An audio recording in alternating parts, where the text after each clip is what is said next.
Crime que aconteceu no Brasil que mais tem surtido assunto ultimamente, talvez até pela proximidade da morte do assassino, que aconteceu agora em 18 de dezembro de 2020, tem sido o assassinato de Ângela Diniz.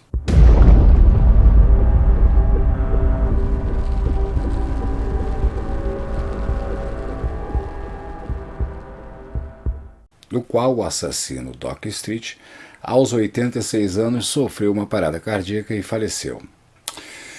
E não sei se por causa disso, entre tantos os crimes da nossa história que aconteceram no Brasil recentemente, esse é o que tem sido mais pesquisado e falado na internet.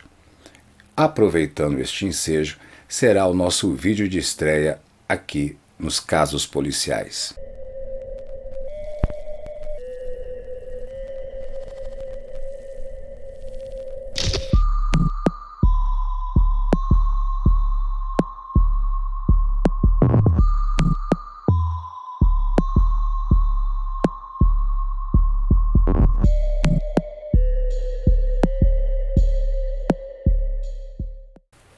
Ângela Diniz, mineira, socialite carioca, foi para o Rio de Janeiro no ano de 1976. Como ela foi parar no Rio de Janeiro? Após um casamento de 7 anos em Minas Gerais com um homem da alta sociedade, o qual, após a separação, manteve uma mesada que ela pudesse sustentar o seu modo de vida, ela se envolveu num crime em 1973 em Minas Gerais, onde, na mansão que ela morava, o caseiro apareceu no quarto dela assassinado. Primeiro, ela assumiu a autoria do crime. Logo em seguida, apareceu então o seu amante, um industrial da região, que era casado, assumindo a autoria do crime e justificando que Ângela havia dito que teria sido ela para que o caso não fosse revelado, pois isso geraria um escândalo. Ele era um homem extremamente conhecido, influente e casado. Logo após esse acontecimento, ninguém foi preso. Estranho, né? Mas ninguém foi preso e a relação dos dois não durou muito tempo. Alguns acreditam que é por causa da pressão do escândalo. Outros acreditam que isso teria a ver com a personalidade de Ângela, que descartava todos os homens e mulheres as quais passaram por sua vida. Ela era uma pessoa que possuía o perfil de não se apegar sentimentalmente a ninguém. Em 1976, 3 anos depois, numa festa de alta sociedade em São Paulo, ela conheceu, na casa da esposa de Doca Street, o Doca Street. Enquanto ela estava dando uma entrevista para Embraim Suede, o colunista social mais conhecido das décadas de 1970 e 80 de Rio e São Paulo, ela se envolveu com Doca, a Ângela, enquanto a esposa de Doca concedia a entrevista. Sendo que, detalhe importante, nesta época, Ângela estava envolvida com o colunista social, havendo nessa festa, então, 2 traições, a da esposa de Doca e a do colunista. Doca e Ângela mantiveram uma relação por 3 meses escondidos, até que a esposa de Doca tomou conhecimento disso e colocou contra a parede.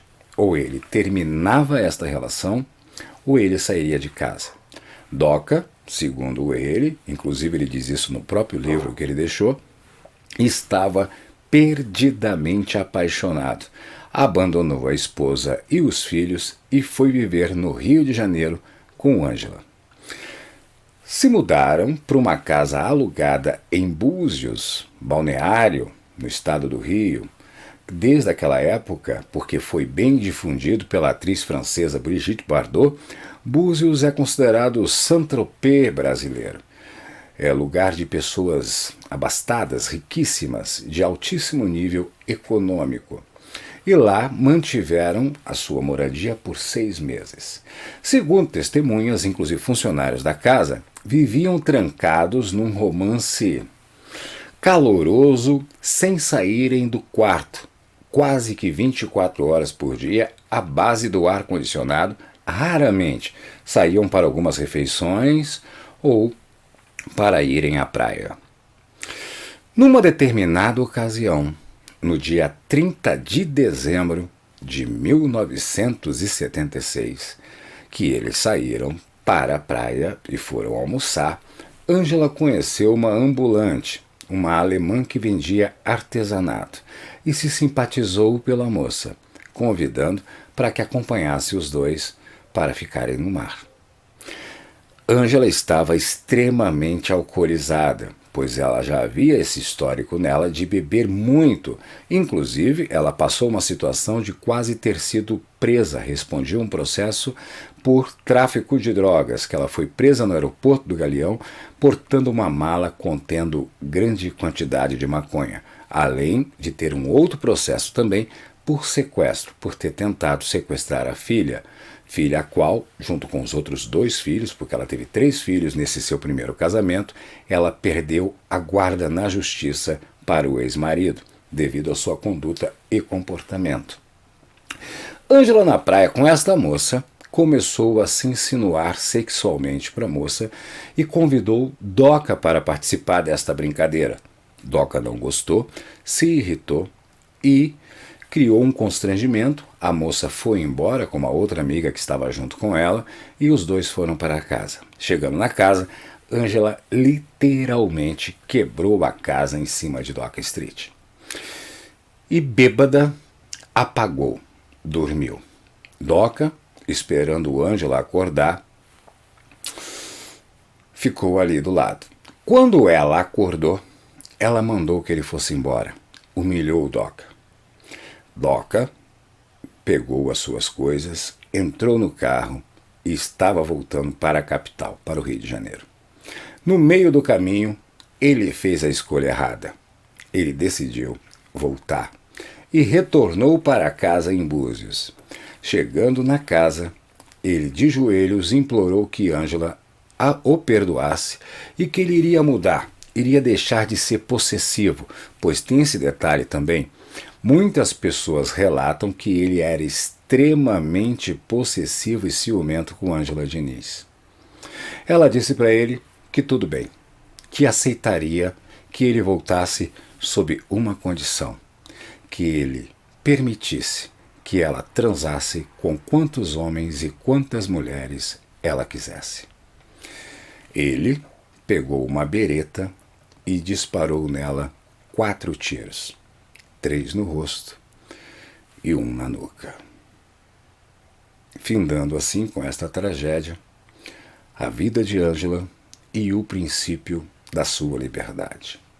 Num primeiro julgamento, por perspicácia e estratégia da defesa de Doca, eles foram para uma cidade do interior com pessoas de uma mentalidade muito conservadora e atacaram a conduta de Ângela Diniz. Enquanto a acusação, que defendia a família de Ângela, queria neutralizar isso. Afinal de contas, ninguém tem o direito de tirar a vida de ninguém. Doca, com este júri, pegou uma pena de apenas 2 anos, a qual ele conseguiu ficar em liberdade. O movimento feminista da época lançou uma campanha chamada Quem Ama Não Mata, até mesmo porque Doca alegava que matou Ângela por amá-la demais. Resultado, o movimento conseguiu um segundo julgamento, e neste segundo julgamento, Doca Street pegou 15 anos de cadeia pelo assassinato de Ângela Diniz. Resumindo, essa é a história com este assassinato que aconteceu no dia 30 de dezembro de 1976 em Búzios. Agora, vamos analisar esse crime.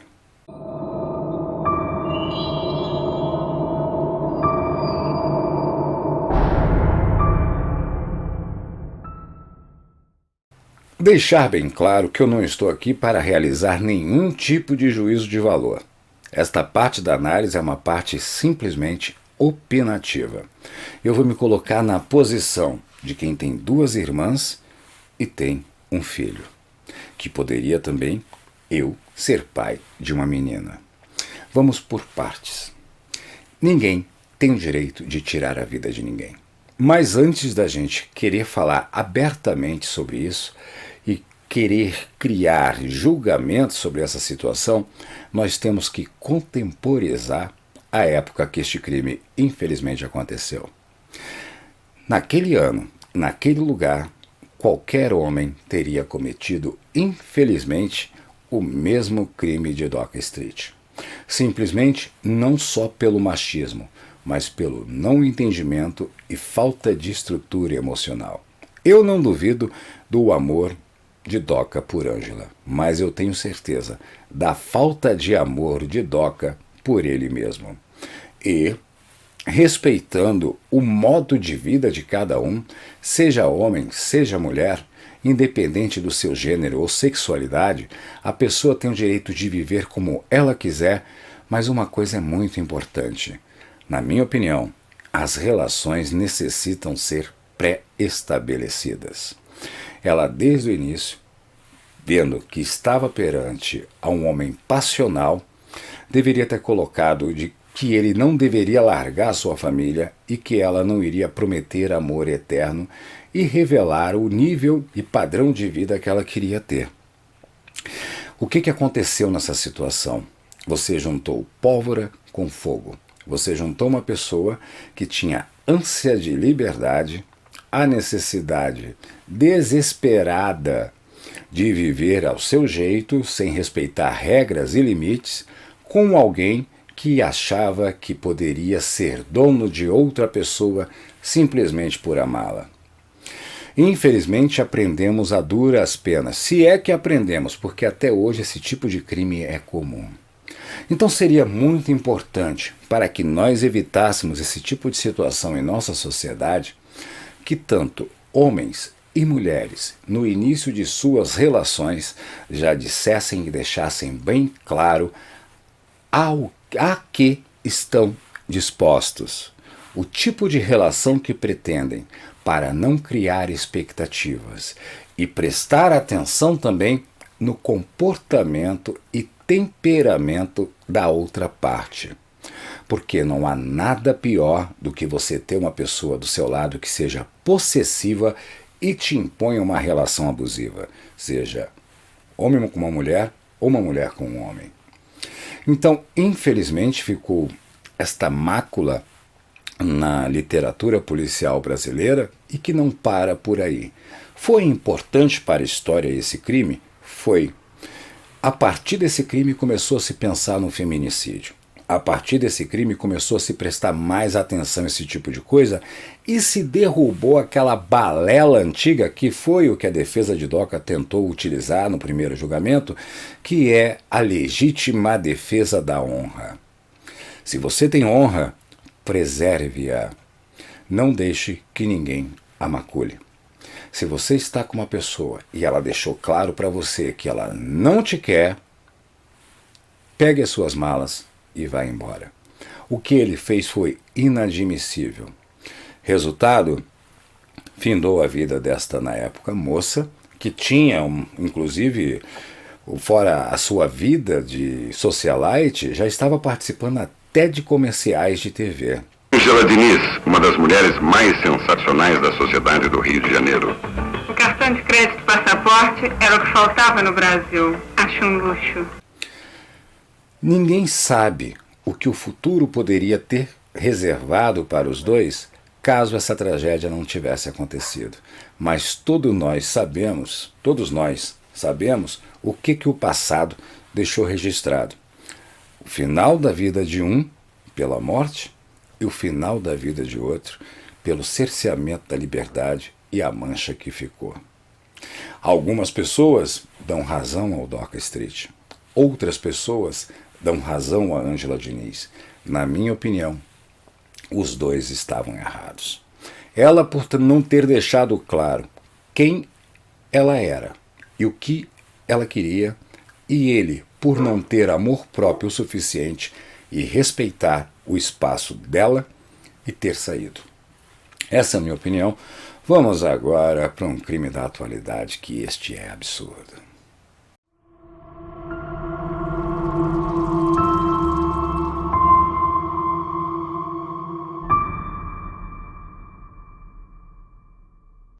Ironicamente, também em 30 de dezembro, só que de 2020, Nauzira Araújo, de 36 anos, foi assassinada por uma espingarda artesanal.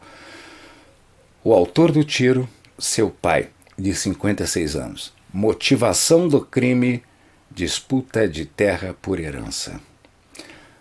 A vida de uma filha ou de um filho está valendo menos que um terreno. O delegado está com prisão preventiva do pai. É um crime bárbaro, simplesmente porque o pai havia dito que não permitia que ninguém o roubasse. E, na sua opinião, a filha dele o roubou e ele cometeu este crime hediondo.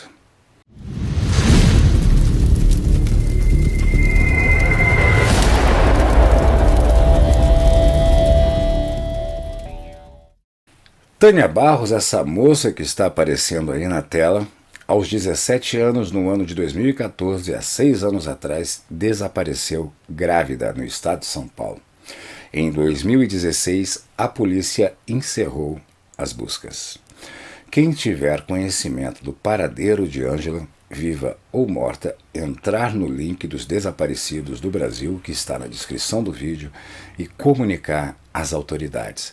A família espera, até hoje, pelo menos a boa notícia de poder saber que ela está bem em algum lugar, ou a fatídica notícia de que ela já faleceu e eles tenham a dignidade de, pelo menos, tentar enterrar a morta.